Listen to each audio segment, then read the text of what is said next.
10 मुहर्रम की रात बीवी से 5 चीजें जरूर मांगे, वरना इसी साल तुम्हारा घर तबाह हो जाएगा, अल्लाह नाराज हो जाएगा, घर में गुर्बत आएगी और बच्चों का मुस्तकबिल तबाह हो जाएगा। बिस्मिल्लाहिर्रहमानिर्रहीम। अस्सलाम वालेकुम वरहमतुल्लाहि वबरकातुहू। मेरे मोहतरम भाइयों, आज का बयान अगर आपने मुकम्मल ना सुना तो हो सकता है इसी साल आपका घर भी किसी ऐसी दलदल में फंस जाए कि बाहर निकलने को कोई रास्ता ही ना मिले। आज के बयान के अंदर मैं आपको बताऊंगी कि आखिर एक औरत की वो 5 चीजें कौन सी हैं जिन्हें 10 मुहर्रम की रात हर हाल में मांगना चाहिए, जरूर और लाजिम मांगना चाहिए। अगर तुम्हारी बीवी ने ये 5 चीजें तुम्हें ना दी तो याद रखना इसी साल तुम्हारी जिंदगी में ऐसी तबाही आएगी कि सारी जिंदगी के लिए तुम्हें काफी हो जाएगी, फिर तुम सारी जिंदगी रोते रहोगे। तुम्हारी जिंदगी में ऐसी गुर्बत आएगी कि तुम्हारी नस्लों तक जाएगी। मेरे मुहतरम भाइयों, बहुत से लोग जिंदगी भर मेहनत करते हैं, दिन रात एक कर देते हैं, लेकिन फिर भी उनके घरों से सुकून खत्म हो जाता है। हर वक्त उनके घरों में रोना रहता है और बरकत जैसे आहिस्ता आहिस्ता रुखसत होने लगती है। आखिर इसकी वजह क्या है? आखिर वो कौन सी गलती है जिसे लोग मामूली समझकर नजरअंदाज कर देते हैं? मेरे मोहतरम भाइयों, आज हम एक ऐसी हकीकत पर बात करने जा रहे हैं जिसे सुनकर बहुत से लोग चौंक जाएंगे और बहुत से लोग शायद ये कहें कि काश हमें ये बात पहले मालूम होती। आज के बयान में मैं आपको बताऊंगी कि आखिर एक औरत की वो 5 चीजें मांगना क्यों जरूरी है। वो 5 चीजें कौन सी हैं जिन्हें 10 मुहर्रम की रात हर हाल में मांगना चाहिए। अगर नहीं मांगोगे तो बहुत बड़ा नुकसान उठाओगे। मेरे मोहतरम भाइयों, अब आप शिद्दत से इंतजार कर रहे होंगे कि आखिर एक बीवी की वो 5 चीजें कौन सी हैं जिन्हें 10 मुहर्रम के मौका पर हर हाल में मांगना चाहिए। तो मेरे मोहतरम भाइयों, ये सब कुछ बताने से पहले मैं आपको कुछ इल्मी बातें बताना चाहूंगी, कुछ इल्म देना चाहूंगी, ताकि आप मेरा बयान सुनने के लिए आए हैं तो कुछ न कुछ लेकर जाएं, क्योंकि कामयाब मजलिस वही होती है जिससे इंसान के इल्म में इजाफा हो, और वही बात दिल पर असर करती है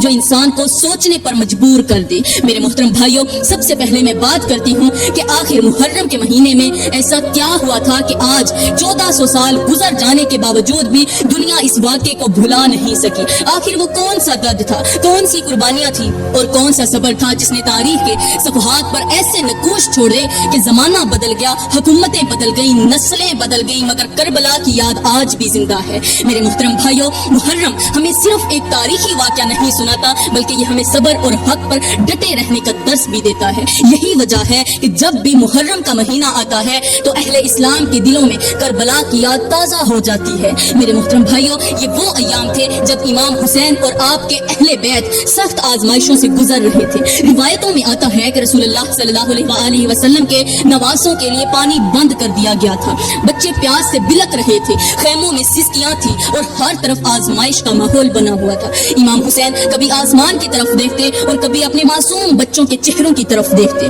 बच्चों के चेहरों पर प्यास के आसार देखकर इमाम हुसैन मुस्कुरा कर कहते, ऐ मेरे पालने वाले रब, अगर तू इसी रजा पर राजी है तो फिर मैं भी, यानी तेरा हुसैन भी, अपने बच्चों की प्यास पर राजी है। मेरे मोहतरम भाइयों, यही वो मुकाम है जहाँ इंसानियत सीखती है कि हालात कितने ही सख्त क्यों ना हो, अल्लाह पर भरोसा नहीं छोड़ना चाहिए। जब दुनिया के सहारे खत्म हो जाएं, जब अपने भी साथ छोड़ जाएं, जब हर दरवाजा बंद होता हुआ दिखाई दे और जब इंसान को अपनी हर कोशिश नाकाम होती महसूस होने लगे, जब कश्ती समंदर के बीचों बीच फंस जाए, जब किनारे नजर आना बंद हो जाए, जब अपने भी बेगानों की तरह सलूक करने लगे, तब एक सच्चे मोमिन की निगाह जमीन वालों की तरफ नहीं बल्कि मेरे मोहम्मद के रब की तरफ उठती है।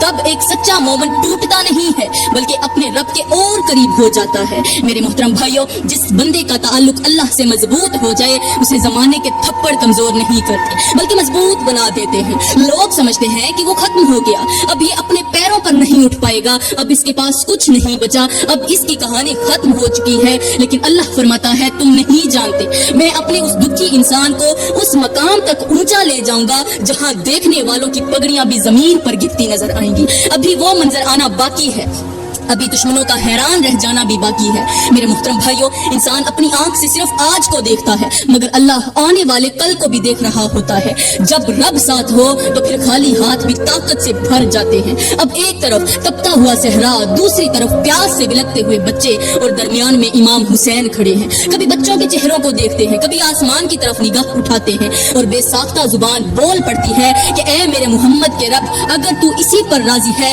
तो फिर तेरा हुसैन भी अपने बच्चों بچوں کو پیاسا دیکھ کر راضی ہے۔ دنیا والے خوشیوں کے موقعوں پر بھی اللہ کی ناشکری کرتے رہے، مگر حسین نے مصیبتوں کے طوفان میں کھڑے ہو کر بھی رب کی شکر گزاری کی ہے۔ یہی وجہ ہے کہ آج 1400 سال گزر جانے کے بعد بھی جب کربلا کا نام لیا جاتا ہے تو دل ادب سے جھک جاتا ہے اور انسان سوچنے پر مجبور ہو جاتا ہے کہ آخر صبر کی وہ کون سی چوٹی تھی جس پر حسین کھڑے تھے کہ وقت گزر گیا، سلطنتیں مٹ گئیں، بڑے بڑے بادشاہوں کے تخت راکھ ہو گئے، وہ بادشاہ نہ رہے، نہ ان کے چرچے کرنے والے رہے، بڑے بڑے بادشاہوں کے نام مٹ گئے، نشان مٹ گئے، مگر اس دنیا میں حسین ایک ایسا بادشاہ گزرا ہے کہ 14 صدیاں گزرنے کے بعد بھی کئی ہزار میل کی دوری پر پاکستان کے آخری کونے میں بیٹھ کر ایک دیوانہ کہتا ہے کہ کیا کہنے میرے بادشاہ حسین تیری وسعت کے، کہ پوری کائنات کے اندر اتنے لوگ یزید کے نام پر جینے کو تیار نہیں جتنے لوگ تیرے نام پر مرنے کو تیار ہیں، پوری کائنات کے اندر اتنے کسی کے گھر نہیں جتنے میرے بادشاہ حسین کے گھر ہیں،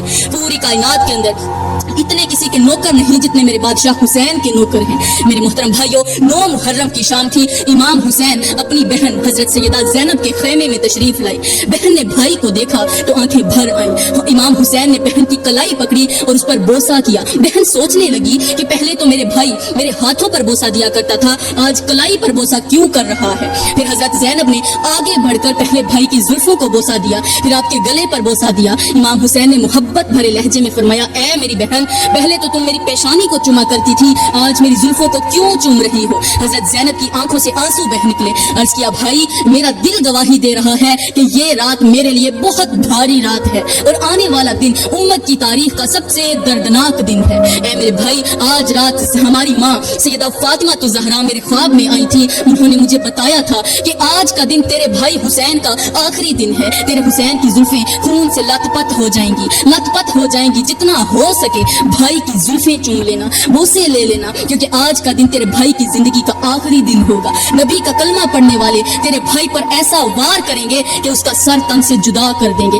اسی لیے اگر ہو سکے تو بھائی کا گلا بھی چوم لینا۔ یہ سن کر حضرت امام حسین مسکرا کر کہنے لگے، اگر میرا اللہ اسی پر راضی ہے تو حسین بھی اللہ کی رضا پر راضی ہے۔ پھر بہن نے پوچھا، اے میرے بھائی، آپ تو میرے ہاتھوں پر بوسہ دیا کرتے تھے، آج آپ نے میری کلائی پر بوسہ کیوں دیا ہے؟ تو امام حسین نے فرمایا، آج رات میرے خواب میں بھی میری ماں سیدہ فاطمہ الزہرا تشریف لائی تھی، انہوں نے مجھے بتایا تھا کہ اگر ہو سکے تو بہن کی کلائی چوم لینا اور اسے حوصلہ دینا، کیونکہ کل کے دن تیری بہن کے ہاتھوں میں ہتھ کڑیاں لگ جائیں گی، اور بہن کو کہنا کہ وہ صبر کا دامن مضبوطی سے پکڑے گی، حق پر ڈٹ کر کھڑی رہے گی، اور میں تم دونوں کا جنت میں انتظار کر رہی ہوں۔ میرے بھائیو، 10 محرم کا دن تھا، چاروں طرف شہیدوں کے ڈھیر لگے ہوئے تھے۔ آخر میں امام حسین کربلا کے میدان میں جانے لگے۔ آپ کی بیٹی نے گھوڑے کی لگام پکڑ لی، رو کر کہنے لگی، اے گھوڑے، میری بابا کو لے کر میدان میں مت جانا، کیونکہ میں نے دیکھا ہے کہ اس میدان میں ہمارے خیمے سے جو بھی گیا ہے زندہ واپس نہیں آیا۔ کیسا منظر ہوگا وہ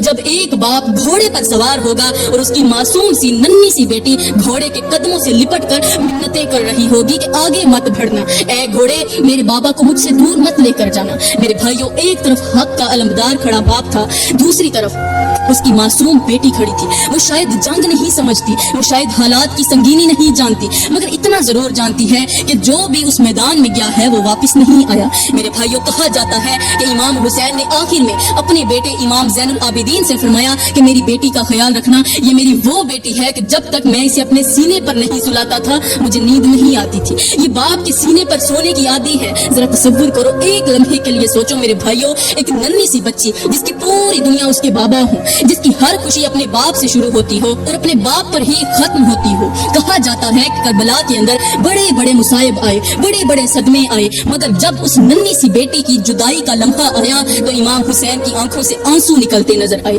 اس شہزادی کو نہیں معلوم تھا کہ یہ حق اور باطل کی جنگ ہے، اسے نہیں معلوم تھا کہ کربلا میں شہید ہونے والوں کا مقام کیا ہوتا ہے، اسے کیا خبر تاریخ کا سب سے بڑا مارکا اس کی آنکھوں کے سامنے برپا ہے۔ وہ تو صرف اتنا جانتی ہے کہ جو بھی اس میدان میں گیا ہے وہ واپس زندہ نہیں آیا۔ پھر وہ مجھ سے باتیں نہیں کرتا تھا، پھر وہ میری طرف دیکھتا نہیں تھا، پھر میں اسے آواز دیتی رہ جاتی تھی اور وہ جواب نہیں دیتا تھا۔ تو چلو میرے محترم بھائیوں، اب ہم بات کرتے ہیں کہ آخر 10 محرم کی رات کو عورت کی وہ کون سی 5 چیزیں ہیں جنہیں ہر شوہر کو ہر حال میں مانگنی چاہیے۔ اگر عورت وہ 5 چیزیں دے دے تو تمہیں بہت بہت مبارک ہو، کیونکہ آج کے بعد तुम्हारा घर जन्नत का टुकड़ा बनने वाला है, और तुम्हारी औरत अगर तुम्हें वो 5 चीजें ना दे तो तुम्हारे लिए बहुत बड़ी अफसोस की खबर है। अब उन 5 चीजों में से पहली चीज है अल्लाह और उसके रसूल और अहले बैत से मोहब्बत करना। मुहर्रम की 10वीं रात अपनी बीवी से अहले बैत की मोहब्बत जरूर मांगो। उसे कहो कि जिस घर में इमाम हुसैन और इमाम हुसैन के खानदान से मोहब्बत करने वाले रहते हों, वहाँ हर वक्त अल्लाह ताला की रहमत की बारिश बरसती रहती है, वहाँ सुकून होता है, वहाँ कभी परेशानी नहीं आती। उस घर को अल्लाह ताला जन्नत का टुकड़ा बना देता है। जिस घर के अंदर इमाम हुसैन की याद ताजा रहती हो, उस घर में कभी मुसीबत आ ही नहीं सकती। मेरे भाइयों, ये तो हो गई पहली चीज। अब मैं बात करती हूँ दूसरी चीज की, और वो है पर्दा। जी हाँ, इस बाबरकत रात में अपनी बीवी से पर्दे का वादा जरूर लें। अपनी बीवी को मोहब्बत के साथ बोलें कि आज के बाद हर हाल में तुम जहाँ कहीं भी जाओगी पर्दे के साथ जाओगी, क्योंकि पर्दा सिर्फ एक लिबास का नाम नहीं बल्कि इज्जत, हया और वकार की अलामत है। जो औरत अपने रब की रजा के लिए पर्दा इख्तियार करती है, अल्लाह ताला उसकी इज्जत में इजाफा फरमा देता है, उसको कदमों में बरकत डाल देता है, उसे लोगों की नजरों से महफूज रखता है। मेरे भाइयों, याद रखो, जिस घर की औरतें हया और पर्दे की पाबंद होती हैं, उस घर में अल्लाह की रहमतें नाजिल होती हैं, वहाँ सुकून भी आता है, वहाँ बरकत भी आती है। आज हमारी बहुत सी परेशानियां इसलिए हैं कि हमने अल्लाह के अहकामात को मामूली समझ लिया है। हालांकि पर्दा मोमिन औरत का ताज है और उसकी खूबसूरती का सबसे बड़ा जेवर है। पर्दे में रहने वाली औरतें शहजादियां कहलाती हैं। ये अल्लाह ताला की बहुत प्यारी लड़कियां होती हैं, और ये जिंदगी गुजारने के बाद जब ये मरती हैं तो कब्र से सीधा जन्नत में चली जाती हैं। तो मेरे मोहतरम भाइयों, अब मैं बात करती हूँ तीसरी चीज की, और वो है अल्लाह ताला की शुक्रगुजारी। जी हाँ, जिस घर में रहने वाली औरतें हर वक्त अल्लाह ताला की शुक्रगुजारी करती हूँ, उस घर में अल्लाह ताला रिज़्क़ की बारिश बरसाता है, उस घर में दौलत की बारिश बरसती है। मेरे भाइयों, शुक्र वो नेमत है जो थोड़ी को भी ज्यादा बना देती है, और नाशुक्री वो बीमारी है जो ज्यादा को भी कम कर देती है। जो औरत सुबह उठते ही अल्लाह का शुक्र अदा करती है, खाना मिलने पर अल्लाह का शुक्र अदा करती है, अपने शोहर, बच्चों और घर की नेमतों पर अल्लाह का शुक्र अदा करती है, अल्लाह ताला उसके घर से तंगी और महरूमी को दूर फरमा देता है।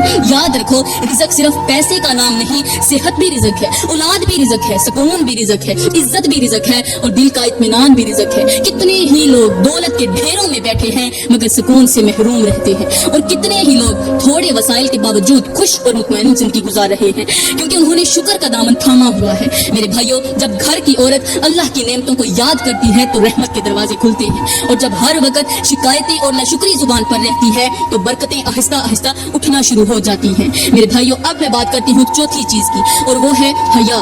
जी हाँ, हया एक ऐसी दौलत का नाम है, एक ऐसे खजाने का नाम है जो औरत को दुनिया की हर जीनत से ज्यादा खूबसूरत बना देता है। हया वो नूर है जो औरत के चेहरे पर वकार पैदा करता है, इसकी गुफ्तगू में मिठास पैदा करता है, उसके किरदार में अजमत पैदा करता है। मेरे भाइयों, औरत की असल खूबसूरती उसके कपड़ों, जेवरात या मेकअप में नहीं बल्कि उसकी हया में होती है। जिस औरत के अंदर हया मौजूद हो वो अपने अल्फाज का भी ख्याल रखती है, अपने अंदाज का भी ख्याल रखती है, और अपने अमाल का भी ख्याल रखती है। हया औरत को हर उस काम से बचाती है जो अल्लाह ताला को नापसंद हो, और उसे उन रास्तों पर चलने की तौफीक देती है जो अल्लाह ताला की रजा तक पहुंचाते हैं।